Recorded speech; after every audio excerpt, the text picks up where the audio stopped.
Hi everybody, I'm Brad Shore. I'm a licensed therapist. Welcome to today's Ask a Shrink. Today I want to talk about, does emotional incest, being a victim of that, affect one's sexual orientation? Hang on.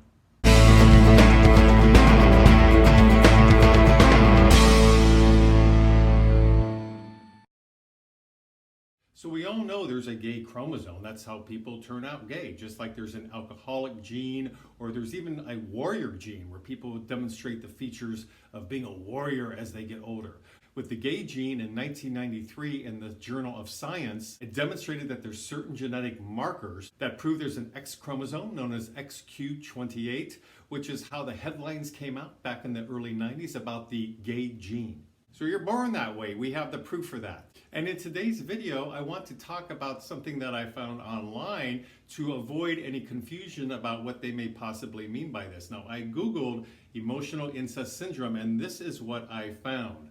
The emotional incest syndrome is a type of relationship between a parent and opposite sex child that is dominated by possessiveness and can eventually lead to homosexual behavior of a child. Well, if you're just Googling things and looking things up, that can be a bit confusing because somebody may say, well, what about the X chromosome? Well, a variety of things come together in all of our lives to bring out such things as whether somebody's a diabetic, or whether they're an alcoholic, or in this case, affecting one's sexual orientation, which in my opinion doesn't really matter because I want people to celebrate who they are no matter what they are. So whether you're straight, gay, or bi, enjoy and live your life to the fullest.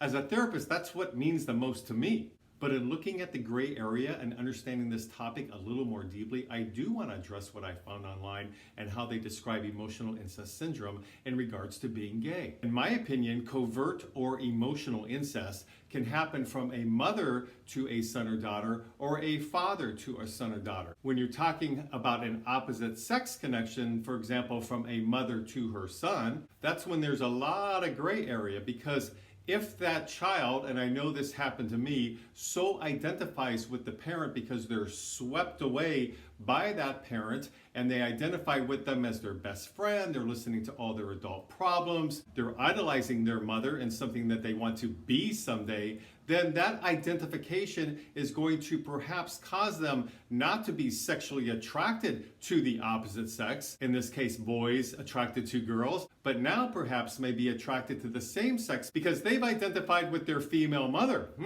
Things are kind of thrown off here because the identification is so strong. A father, and in this case my father, didn't come in to rescue me, to help me understand that there's healthy boundaries that should have been in place but were not in place in the way I was raised.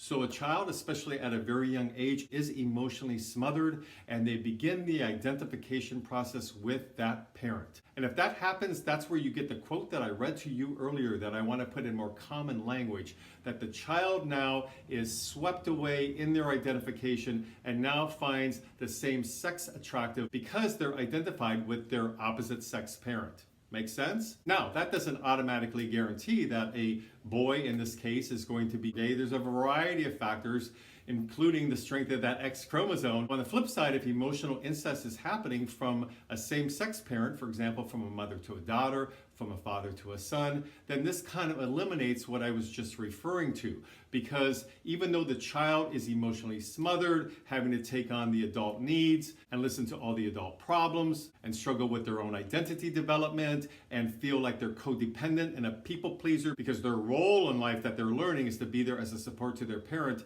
then you don't really have this issue because they are identifying with the same-sex parent. So again, this is just when somebody is emotionally smothered by the opposite sex parent.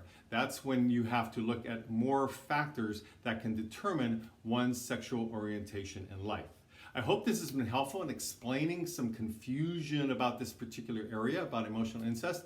I have done about 7 other videos on emotional incest. Here's one right now. You can click up on it if you want to know more broadly what emotional incest is all about. Please leave me some comments below. I'd love to hear any input or thoughts or questions you may have about emotional incest. Please subscribe to my mental health YouTube channel if you like these kind of videos. And until next week, this is Brad Shore signing off from Ask a Shrink.